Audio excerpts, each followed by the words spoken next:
Police मुख्यालय की नियमित प्रेस वार्ता में आप सभी का स्वागत।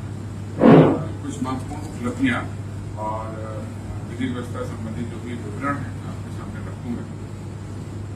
सारण जिला के माझी थाना अंतर्गत लूट की घटना हुई 23 जनवरी, जिसमें कि माझी थाना के नरबन गांव के निकट अज्ञात अपराध कर्मी व्यापारी से हथियार के बल पर लगभग 54,000 रुपये लूट लिए।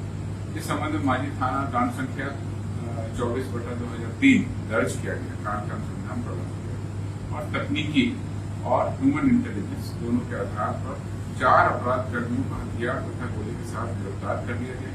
उनके द्वारा इस घटना में अपनी संलिप्तता स्वीकार की है, जिसके आधार पर पुलिस आगे की कार्रवाई कर रही है। 4 जो अभियुक्त हैं उनके नाम है अभिमन्यु महतो, सूरज कुमार, गुड्डू कुमार, मजहर हुसैन।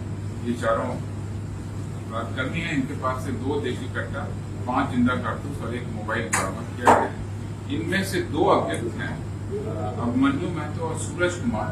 इनके विरुद्ध पहले से ही कांड दर्ज है और ये उस इलाके में कुख्यात अपराध कर रहे हैं। दूसरी जो हमारे पास में अच्छी सूचना है वो है कि बिहार पुलिस के एसटीएफ के द्वारा 25 जनवरी को बेगूसराय जिले के 50,000 रुपए के घोषित इनामी वांछित अपराध कर्मी कारू करुआ के सन ऑफ रामाशीष बिंद को, जो कि सिमरिया घाट बिंद टोली थाना बरौनी का रहने वाला है, उसको खगड़िया जिले के मुफ्ती थाना क्षेत्र से गिरफ्तार कर लिया गया। ये कुख्यात अपराध कर्मी था। कई सारे हत्या, लूट, आर्म्स एक्ट और रेलवे एक्ट के कई सारे कानून में वांछित रहा था। इस पर 50,000 रुपए का इनाम और ये घोषणा 18 जनवरी 2023 को ही की गई थी। उसके बाद 25 जनवरी को गिरफ्तार कर लिया। इसके ऊपर कुल 8 कांड हैं जो इसके क्रिमिनल हिस्ट्री है। बरौनी थाना में 6 कांड, तिगड़ा थाना के 1 कांड तथा मराठी थाना में 1 कांड इसके दर्ज है। ये भी आपको बताते चले और समय समय पर बताते गए हैं कि वर्ष 2023 के लगातार प्रथम माह में ही अभी तक 13 कुख्यात अपराध कर्मियों को गिरफ्तार किया जा चुका है। बिहार पुलिस अपराध तथा अपराध कर्मियों की गतिविधियों पर अंकुश लगाने के लिए लगातार कार्रवाई कर रही है। इसके बारे में हम आपको अवगत करा रहे हैं। उन सभी का नाम हम लोग आपको व्हाट्सएप पे दे देंगे जो 13 कुख्यात अपराध कर्मियों को गिरफ्तार किया। जैसा कि आप लोगों को पता है, पूरे राज्य में 26 जनवरी का गणतंत्र दिवस पर्व पूरे हर्षोल्लास के साथ शांतिपूर्ण संपन्न हुआ है। अभी तक कहीं से कोई अप्रिय घटना संबंधित नहीं हुई। इसी प्रकार सरस्वती पूजा का पर्व भी शांतिपूर्ण चल रहा है। आज से ही सरस्वती पूजा में स्थापित प्रतिमाओं का विसर्जन शुरू हो जाएगा। जो अभी तक सूचनाएं हैं राज्य पुलिस मुख्यालय में, उसके पास अभी तक 26,516 प्रतिमाओं के स्थापित होने की सूचना है। पिछले वर्ष 2022 में 25,814 प्रतिमाएं स्थापित की गई। 100% विसर्जन जुलूस हेतु अनुमति की कार्रवाई की जा रही है। विसर्जन हेतु पर्याप्त मात्रा में बल दंडाधिकारी की प्रतिनियुक्ति की गई।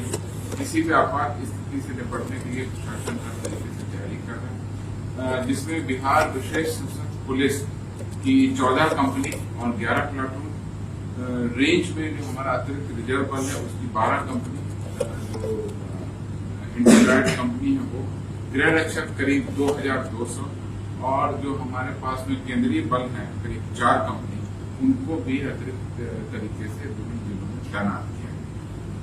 मीडिया के सभी बंधुओं के माध्यम से आम जनता से अपील है कि प्रतिमा विसर्जन जुलूस में अनुज्ञप्ति में निर्धारित शर्तों का निश्चित रूप से पालन करें।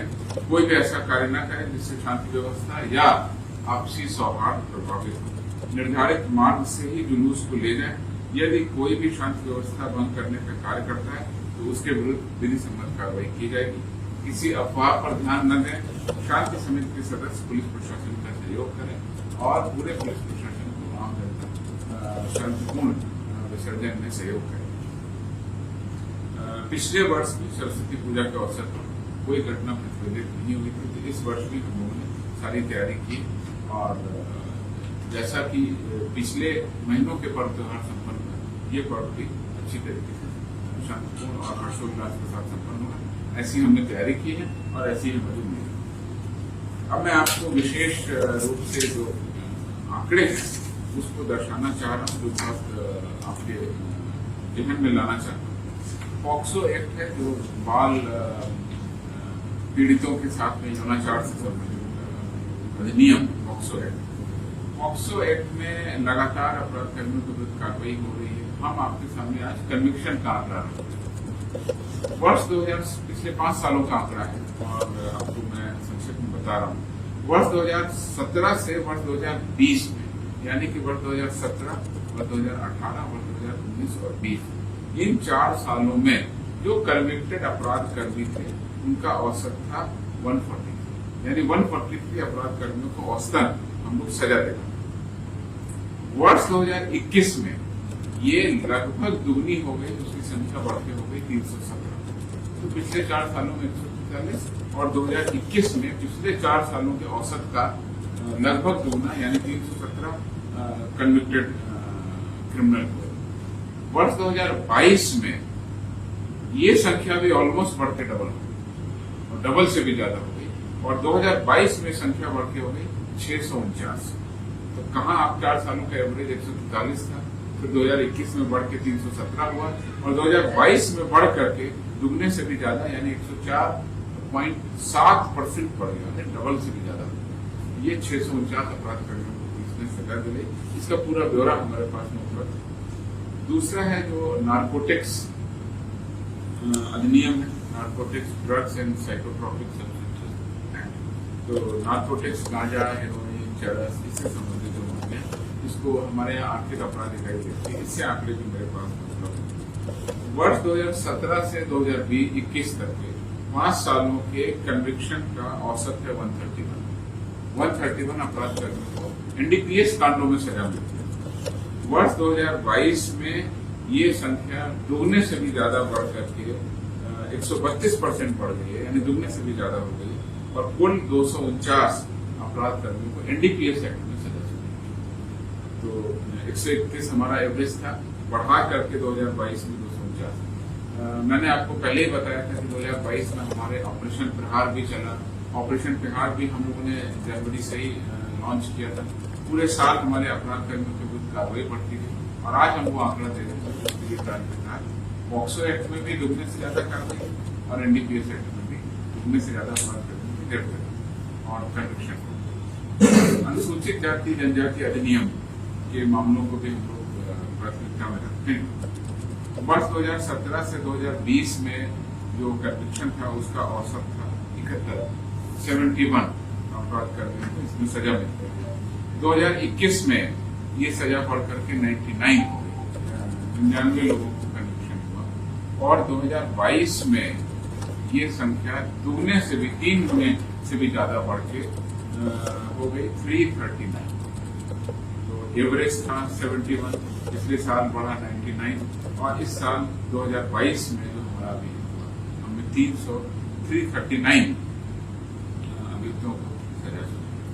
ये बात सही है कि 20 और 21 में कुछ कोरोना के कारण न्यायालय का कार्य प्रभावित हुआ, इसलिए हमने आंकड़े 17 से लिए। 17, 18, 19 बिल्कुल सामान्य साल था और 20-21 को उसमें जोड़ा। एवरेज कम था, लेकिन अब हमारी स्पीडी ट्रायल की स्पीड अब और बढ़ी। मैं संक्षेप में इतना कहना चाहूंगा, अपराध कर्मियों के विरुद्ध कार्रवाई करने के लिए बिहार